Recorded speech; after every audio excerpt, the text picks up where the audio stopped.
Hello, hello, hello. My name is SpectrumDominus, and I will be your game tender today in the first ever episode of LODN, League of DomiNation. Welcome. We're filming this live on my Twitch channel. That's twitch.tv/SpectrumDominus. You can find that below in the comments. And there's a lot of, although this is our first episode, there is a lot of backstory leading up to this first episode. I'm going to take you through that a little, and then we're going to go right into our first episode of WWE LODN Monday Night Raw. So the story starts out exactly as WWE laid out up through Fastlane. Okay? At Fastlane, it splits a little, and it leads to its own separate WrestleMania. Now, a lot of the WrestleMania stuff is the same, but there is some differences. There are actually more matches and different outcomes. And this was because we've planned it all out to be our own universe, and we're starting today, but we've been writing and drafting people since before WrestleMania happened, and we did not have the results from WrestleMania. So I'm going to go through WrestleMania, how it laid out in our universe, so that you can understand certain aspects of the story going forward. Okay? There were a total of 18 matches, including the Andre the Giant Battle Royal. The Andre the Giant Battle Royal had 20 participants. Those participants were Mojo Rawley, Luke Harper, Kane, Jack Swagger, Kurt Hawkins, Ty Dillinger, Sin Cara, Titus O'Neil, Akira Tozawa, Cedric Alexander, Noam Dar, Tajiri, Tony Nese, R-Truth, Mark Henry, Goldust, Darren Young, Curtis Axel, Bo Dallas, and Braun Strowman. And Braun Strowman wins the Memorial Battle Royal by throwing out Luke Harper as the last victim. So that is how that ended in our universe. Big Show faced Shaq, because at the time we built this, that was a theoretical match. Big Show, we have it written here that Big Show beat Shaq because Shaq is not a wrestler. Then we had in the lead up Sheamus and Cesaro for the number one contender match to see who faced Club and Anderson. The Club, Gallows, and Anderson. Sheamus accidentally bro kicked Cesaro for the loss. And then in the following week, they had another miscommunication, which led to them having a match at WrestleMania again. So Sheamus pins Cesaro. Cesaro pins Sheamus after a neutralizer, winning a singles match between the two at WrestleMania. AJ Styles faces Shane McMahon. That plays out pretty much exactly the same way you saw in WrestleMania. John and Nikki versus The Miz and Maryse. John and Nikki win the match. It ended a little differently, as Maryse was...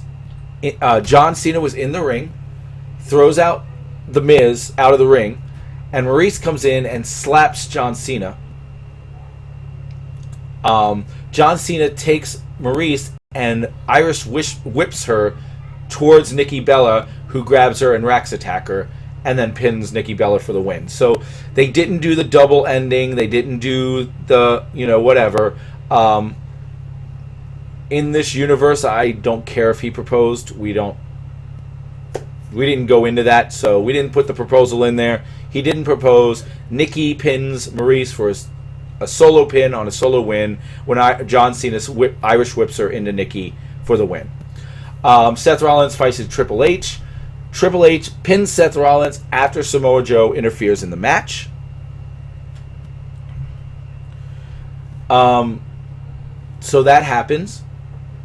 Samoa Joe fights Sami Zayn. Samoa Joe wins when Sami Zayn passes out to the Coquina Clutch. Roman Reigns fights The Undertaker. The Undertaker pins Roman Reigns, extending his record to 24-1. Neville fights a Cruiserweight Championship match versus TJ Perkins, Rich Swann, and Brian Kendrick.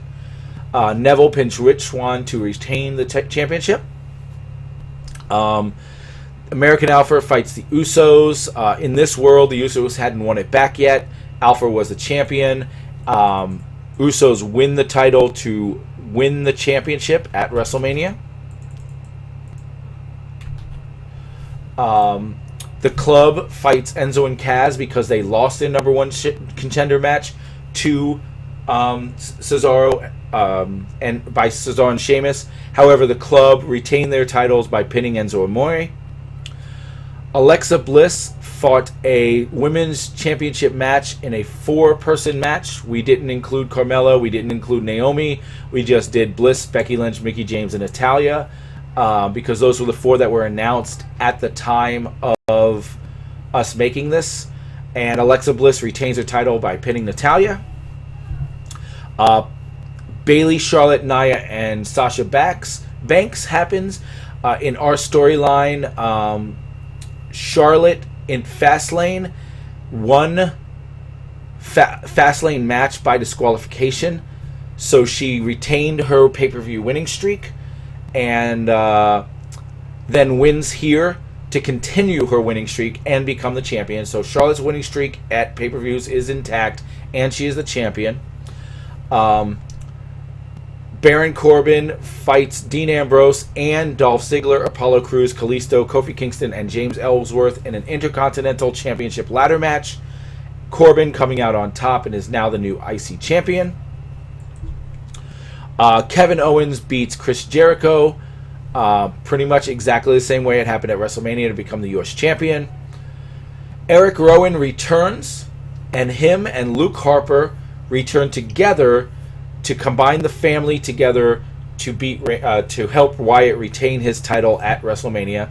So Wyatt and the family get together again, beating Randy Orton and holding on to the championship. And then Brock Lesnar beats Goldberg to become the Universal Champion, pretty much just like it happened at WrestleMania. That is WrestleMania in this universe. There are a lot of similarities. There are a few things different. Even the matches like Corbin versus Ambrose being changed to an Intercontinental Championship ladder match and throwing extra people in it also was still very similar. A lot of it is very similar. But that is what happened in our WrestleMania. So then what happens is we have a Raw and SmackDown happen after WrestleMania, and those are very typical after pay-per-view wrestling wrestling shows, whereas there are a lot of just rematches from the night before. Nothing spectacular happens. They do a lot of avoiding carrying on storyline, almost like the current Raw and SmackDown did, except without the introducing of the new wrestlers. Rematches from matches that happened, don't advance the storyline. Nothing happened on the real world's Raw and SmackDown to advance storylines per se, with very few exceptions like Charlotte, Nia Jax, or Baron Corbin, Dean Ambrose. Mostly it was kept non-storyline progressive, just introducing new people and new wrestlers to the show and returning wrestlers from injury. We had none of that. Most of it's just what happened on the show. So at the end of Raw, Vince McMahon comes out and says he will be on SmackDown next week, and he expects Stephanie to be on SmackDown with him for a major announcement. And then SmackDown comes the following night, and Steph and Shane are both on SmackDown with Vince McMahon. SmackDown itself happens pretty much the same as Raw, as no progression of storylines, no introductions of new people. It's just a bland, boring old SmackDown. And then the end is Vince McMahon coming out for a 15-minute segment-ish with Stephanie and Shane, where he, and I'm giving you the Cliff Notes here, he has decided that it's time to come back and manage a roster by himself. He saw everything as a competition. It was supposed to be a competition, and Shane has won the competition. So Shane, as a reward, gets moved to the headline, to the premiere show in the flagship show, and Shane has taken over Raw as the new general manager. And Vince McMahon is going to take over SmackDown, and it's teased during that SmackDown is now the better show, and that's why he's taking it over. It's the better show, but he could have even made it better, and he's going to prove Shane that he wasn't the best, that he's going to make it even better than before. And then with Stephanie, he's decided, when Stephanie says that she still wants to run one of the shows, he decided that he is going to take away all the advantages he had given to Stephanie the year before. The extra picks, the cruiserweight division, the built-in audience. He takes that all away by giving her Thursday Night Thunder, the WCW brand, and she is on her own to build that brand by itself, in competition with Vince McMahon on SmackDown and Shane McMahon on Raw. And it's going to be a true competition this time. They're not going to be advertising each other's shows.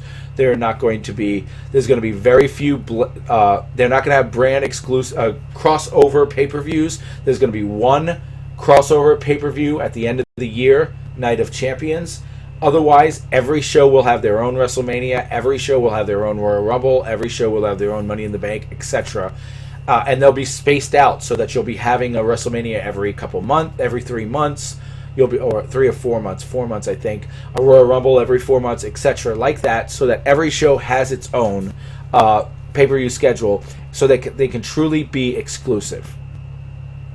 And then on the Raw and SmackDown 2 weeks after the April 11th and 12th SmackDown, actually the ones that are coming up this week in real life, there is a draft where everyone is dumped back into a roster, into draftability. And we're drafting across three different shows now get to draft. However, it was done as an auction draft where each was given money, $125,000, and they were to bid on players. So, not to go over the whole draft, but the first name, it's on here somewhere. Oh, did I delete it? I sure did. I deleted it. But there is... So let's not get into that. But let's say the first name was The Rock, which it wasn't. They bid, and then when someone finally bid $5,000, and neither of the other general managers wanted to bid more, that person got The Rock, but lost $5,000 off of his total. And they did a full draft like that, so that there was a even ground. No one got the first pick and made it so they made sure they got their guy.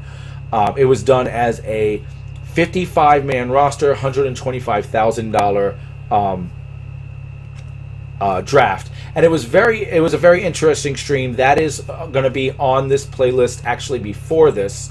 No, actually, I'll put it after this. I'll cut this segment and I'll put that in, and then I'll do the first Raw. But you can watch that as well.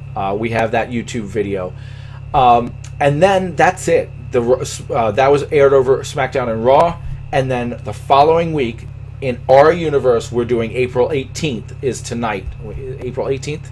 Yep, tonight is April 18th. So we're a little bit ahead of the real universe, but I'm sure the real universe will catch up with us. And that is it for LODN, and so far we're going to continue this with tonight's Raw.